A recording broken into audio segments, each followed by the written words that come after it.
Аве Адикус, қазақ ютубының қаһарманы, халық таңдауы, ең сатылмайтын қазақ блогері. Бұл кісі кім деп сұрасаңыз, сізге осылай жауап береді. Видеоға дизлайк басып, комментта боқтамастан бұрын мені тыңда. Бұл видеоны бірнеше бөлікке бөлем, және де бұл бөліктерді тайм-кодымен сен бірінші комментарийден таба аласың. Сонымен кеттік. Аве Адикус каналымен 2018 жыл таныстым. Ол кезде орыс ютубын қарайтын едім. Әлі күнге дейін қараймын. Қазақстанда да осындай ютуберлер болса екен деп аңсадым. Және де случайно Әділеттің каналына тап болдым. Ол Николай Соболевтің стилінде ішіне өз әзілін қосып, инфоповодтар түсіріп жүрді. Маған оның видеосы ол кезде ұнады. Енді менің әңгімеме көшейік. Плагиатчик. Плагиат бұл басқа бір кісінің өз шығарған контентін нагло ұрлау, өзгертіп сату деп айтамын. Ал плагиатчик дегеніміз бұл соны жасайтын адам. Аве Адикустың Байден туралы видеосы мысалға топ-5 топ-5 каналынан ұрланған. Трамп Байден, Байден Трамп, Трамп озып келе жатыр, Байден Мичиганда көп дауыс жинады, Байден президент, Трамп Байден, Байден Трамп, в Мичигане не посчитали, на юге выигрывает Трамп, в Джорджии вырвался Байден. Трамптың жағдайы бәріне белгілі. 5 баласы бар, жас келіншегі бар, әрдайым көңіл жүретін президент. Ал президент боламын дегенше ол клипке түсті. Один дома фильмінде камео болды. Тіптен жұрттың көзінше төбелесті. Былайша айтқанда американдық Жириновский болды. Про Трампа всем все известно. Веселый, вечно загорелый миллиардер с женой Меланией и 5 детьми. На самом деле, раньше его президентство казалось настоящим сюром. Он снимался в клипах, говорил очень странные вещи и даже участвовал в рестлинге. Своего рода такой американский Жириновский. Жулик, не воруй! Жулик, не воруй! Жулик, не воруй! Қотақпасы. Сөз бе сөз, дәл ме дәл. Еще бұл менің ойым деп сізге орыс каналының өзгертілген видеосын тықпалап жатыр. Еще превьюне дейін ұрлаған, превьюне дейін жоқ. Бұл видеолардың бір айырмашылығы бар. Топ-5 топ-5 үшін бұл жай кезекті видео, ал Аве Адикус үшін бұл конкурс жасаудың жолы. Өйткені видеоның көп уақыты өзінің киімінің рекламасы ғана. Да, каналы бөлімдегі мына бір каналдарға жазылу керек болады, яғни арналарға қазақша айтсам.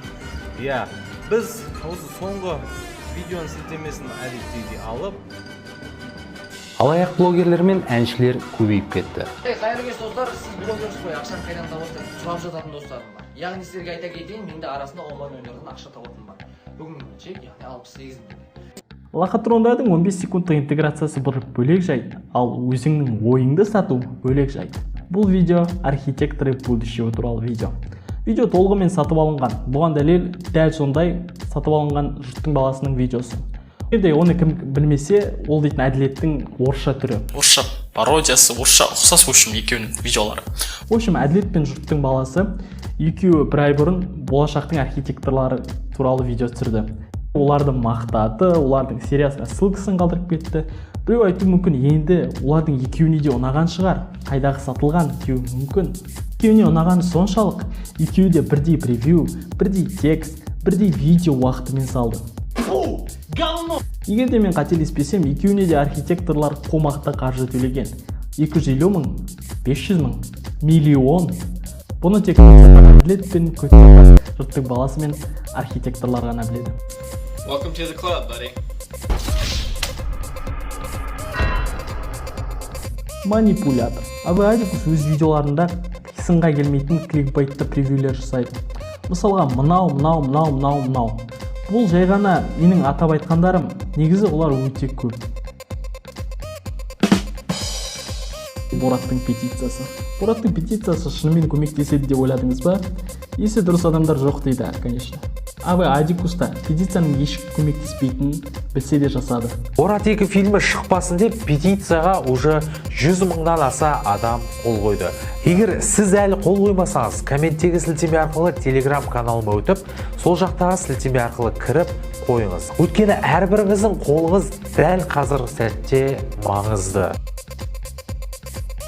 Өкінішке орай, аты өшкір Борат 2 фильмін біз тоқтата алмадық. Осы уақытқа дейін петицияға 150 000-нан астам қол қойылды, ештеңе шықпады. Эксперимент, очевидно, неудачный. Telegram. Мен жоғарыда оның подписчиктерін Телеграмға көшіргісі келеді екені туралы айттым. Және де осыдан басқа оның ойы болған жоқ. Петиция көбінесе сайттар арқылы жасалады, ал Аве Адикустың паблигіндегі петицияға ешкім назар аудармайды. Ал Әділет оны жақсы біледі. Вы не могли бы подписать мою петицию? Ни за что.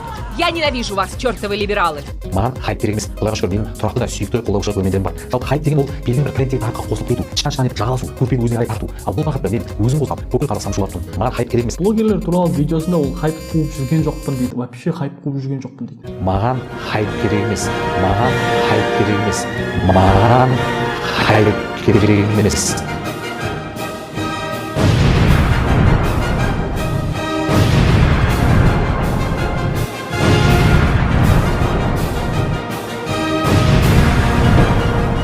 Немесе бұл биполярлық, немесе бұл кәрілік алжу.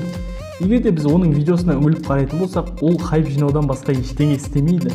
Ол дейтін даже Free Fire'ға дейін видео түсірді. Мен монтаж жасап жатқан кезімде каналындағы бір видео почти өзгертілмеген старый видео екенін түсіндім.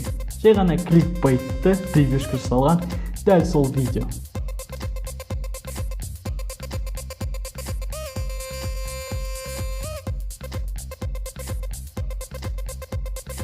Осы орыстар қазақтарды айырады деген видеосы старый, бірақ кликбейті жоқ видео екенін көріп, өзі жаңа кликбейт салып, қайта жариялады.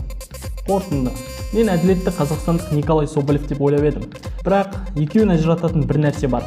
Все ради хайп, все ради бабла. Правда ли это? Да. Маған хайп керек емес. Ол харизма.